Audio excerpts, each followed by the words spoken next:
올라! 안녕하세요. 활과 배우는 톡톡 스페인어, 저는 스페인어 수업하는 활입니다. 오늘은 여러분들 넷플릭스 많이 보시죠? 우리 넷플릭스 한국 드라마가 중남미에서 인기가 굉장히 많다고 해요. 친구들이 가끔 한국 드라마 본다고 이야기를 하면서 무슨 제목을 이야기하면 제가 못 알아듣는 경우가 많아요. 당연히 스페인어로 번역이 되어 있거나 영문 같은 경우는 영어 제목을 그대로 쓰기도 하는데 영어 발음 같은 경우는 스페인 친구들이 하는 영어 발음이 좀 다르기도 하고, 그리고 스페인어로 번역이 된 제목 같은 경우는 그걸 그대로 해석하는 경우도 있지만 또 다르게 의역하는 경우도 있기 때문에 전혀 드라마하고 매치가 되지 않는 경우가 있거든요. 한번 우리 넷플릭스에 우리 한국 드라마들이 어떤 제목으로 소개가 되고 있는지를 오늘은 알아보도록 하겠습니다. 여러분들도 한번 보시면서 맞춰보시기도 하시고, 그리고 여러분들이라면 과연 이 제목을 스페인어로 어떻게 만들었을 것 같다 라고 한번 상상을 해보셔도 좋을 것 같아요. 한국 드라마를 보는 스페인 친구들이나 중남미 친구들의 반응은 어떨까요? 물론 저는 예전에는 케이팝을 좋아하는, 워낙 한국 드라마를 좋아하는 젊은 친구들만 많이 한국 드라마를 찾아서 보긴 했었는데, 지금은 넷플릭스 같은 서비스를 통해서 연령대와 상관없이 굉장히 보는 층이 확대된 느낌이 들었어요. 그래서 얼마 전 아르헨티나 친구는 사임당을 보기 시작했다고, 그래서 사임당을 보기 시작하고 한국어를 배우고 싶다고 해서 저한테 요즘 한국어를 배우고 있기도 한데요. 예전에 제가 한국어를 가르칠 때 스페인 친구들이 한국 드라마 이야기를 하면서 저한테 이렇게 물었어요.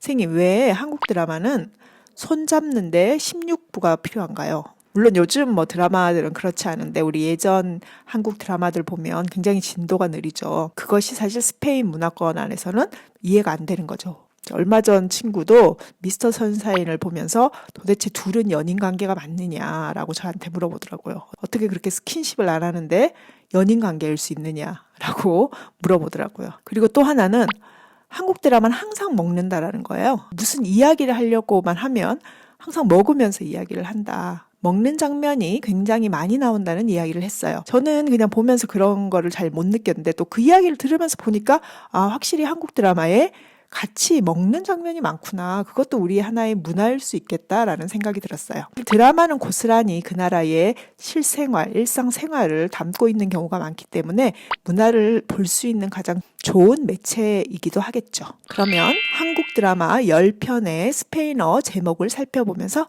우리 스페인어 공부도 해보시고, 그리고 재미있게 한국 드라마의 스페인어 버전도 익혀보시기 바랍니다. 자, 먼저 한국어 제목을 그래도 가장 정직하게 번역해 놓은 제목들부터 한번 살펴보겠습니다. 첫 번째, Mi señor. Mi señor. señor는 우리 신사, 아저씨 이런 뜻이에요. 예측이 되시죠? 뭘까요? 네, 나의 아저씨입니다. 나의 아저씨는 Mi señor. 아주 정직하게 번역을 했죠. 자, 두 번째, vida incompleta. vida incompleta.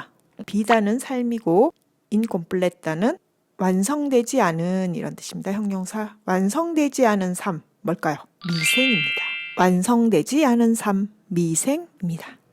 미생 드라마를 보면 직장 생활을 다루는 드라마이기 때문에 수고하셨어요 라는 말이 많이 나와요. 수고하셨습니다 라는 게 스페인어로는 어떻게 될까요? 사실 수고하셨습니다 라는 단어는 없어요. 우리는 굉장히 많이 쓰는 말인데 스페인에서는 수고했어요 이렇게 이야기하지 않아요. 그럼 어떻게 이야기할까요? buen trabajo, 좋은 일 이거죠. 그러니까 일 잘했어 이런 느낌입니다. buen trabajo 이게 한국말로 하면 수고했어요 라는 뜻입니다. 직장 내에서 우리가 많이 쓰는 표현이기 때문에 이런 표현도 같이 익혀두시면 좋을 것 같습니다. buen trabajo, 수고했습니다 라는 뜻입니다. 세 번째 볼까요?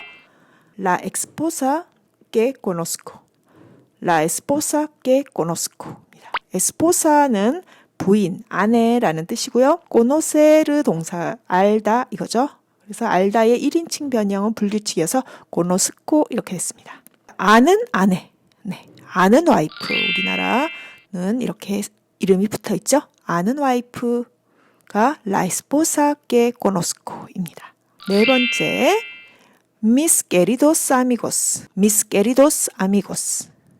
나의 사랑하는 친구들. 뭘까요? 그대로죠? 우리는 이제 영어 제목으로 나왔어요. Dear My Friends라는 제목이었던 드라마였죠. 이게 스페인어로 번역하면 Mis queridos amigos. querido, 사랑하는, 애정하는, 아미고, 친구입니다. 주로 편지문을 쓸 때 우리 시작을 이렇게 많이 해요. Mi querido 누구 이렇게. 그래서 친구가 여자면 mi querida 누구, 남자면 mi querido 누구 이렇게 해서 편지문 시작을 합니다. 뭐 사랑하는 누구에게 이런 의미가 되겠죠. Una noche de primavera. Una noche de primavera. 프리마베라는 봄이고요. 노체는 밤이죠. 그럼 뭐죠? 봄밤입니다. 봄밤. 봄밤이라는 드라마는 스페인어로 그대로 번역이 되었습니다. Una noche de primavera입니다. 자, 조금 변형된 버전을 한번 볼까요? Los archivos de la enfermera escolar. Los archivos de la enfermera escolar. La enfermera escolar는 보건교사고요. archivo는 파일이란 뜻이에요. 요즘 넷플릭스에서 핫한 컨텐츠이기도 한데요. 아는 영이라는 이름을 빼는 대신 보건교사의 파일이라는 이름으로 변형이 되었습니다. Está bien, no estar bien. Está bien, no estar bien. 이라는 제목 무엇일까요? Estar bien은 괜찮죠? 그러면 괜찮지 않아도 괜찮아. 괜찮지 않아도 괜찮아. 한국 드라마 무엇이었을까요? 사이코지만 괜찮아입니다. 사이코를 그냥 no estar bien으로 해석을 했네요. 그래서 괜찮지 않은 게 사이코 이렇게 번역이 됐습니다. El místico bar efímero. El místico bar efímero. 미스티코는 신비 이런 뜻이고요. 에피메로는 임시의 이런 뜻이에요. 그래서 임시바의 신비 뭘까요? 전혀 예측 안 되실 텐데 쌍갑포차입니다. 드라마를 보신 분들은 이 드라마 하시겠는데 사실 드라마 안 보신 분들은 이게 뭐지? 라고 하실 수도 있겠어요. 쌍갑포차이죠. 그래서 쌍갑포차를 쌍갑이라는 한국어를 아마 번역하기 힘들었을 것 같아요. 이게 갑이잖아요. 갑질한다. 갑을 할 때 그 갑이거든요. 그래서 쌍갑포차인데 이 포차가 생겼다가 안 생겼다가 보였다가 안 보였다가 그렇기 때문에 임시바의 신비라는 이름으로 번역을 했네요. Pon tu nombre en alto. Pon tu nombre en alto. pon은 poner 동사의 명령형이에요. 그래서 pon, 놓아라 이거죠. nombre, 너의 이름을 en alto, 높이 놓아라. 너의 이름을 펼쳐라, 떨쳐라 뭐 이런 느낌이 될 것 같아요. 전혀 이거를 봐서는 여러분들 제목 상상하기가 힘드실 것 같아요. 명불허전이라는 드라마였습니다.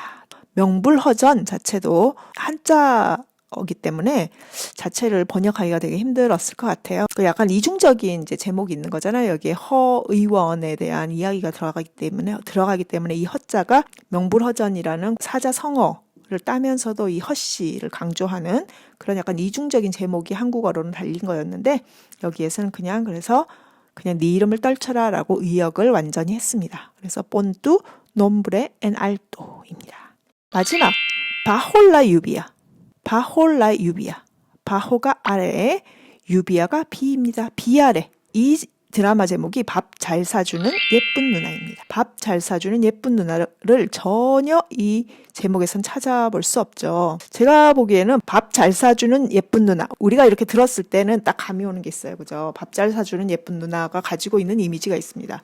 하지만 아마 스페인어로는 이것을 찾기가 굉장히 어려웠을 것 같아요. 그렇게 만약에 직역을 해놨을 때는 전혀 아무런 의미도 없는 거죠. 아니 예쁜 누나가 밥을 잘 사주는 게 무슨 의미지? 이렇게 되는 거죠. 그렇기 때문에 그냥 제가 보기에 포스터 장면 하나를 보고 그냥 바홀라 유비아 비아레라는 제목을 짓지 않았나 생각해요. 그리고 이 누나라는 개념이 사실 우리는 다 언니고 오빠고 누나고 형이고 이렇게 가족과 상관없이도 이렇게 부르지만 스페인어에서는 에르마노, 에르마나 같은 경우에는 가족의 느낌이 강하지 이렇게 우리가 나이가 많다고 해서 이렇게 모든 사람들을 그렇게 부르진 않거든요.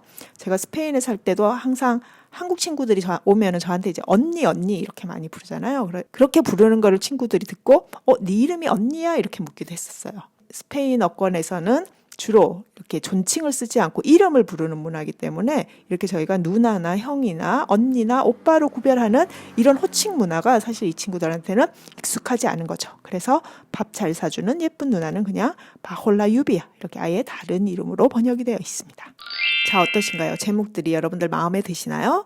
이렇게 스페인어 공부를 하시면서 가끔씩 한국어 노래 가사나 한국어 드라마나 영화 제목이나 이런 것들을 한번 여러분들이 알고 있는 스페인어 단어로 바꿔보시는 것도 재미가 있을 것 같아요. 정확한 문법이 아니라 조금 더 창조적인 언어 연습이라고 할 수 있겠죠. 스페인어 콘텐츠 같은 경우에도 한국어로 번역이 되어 있는 부분을 반대로 여러분들이 지금 확인하시면서 이거의 원제는 무엇이었을까를 한번 찾아보시는 것도 재밌는 일일 것 같습니다. 그럼 저희는 다음 시간에 또 재밌는 이야기로 만나도록 하겠습니다.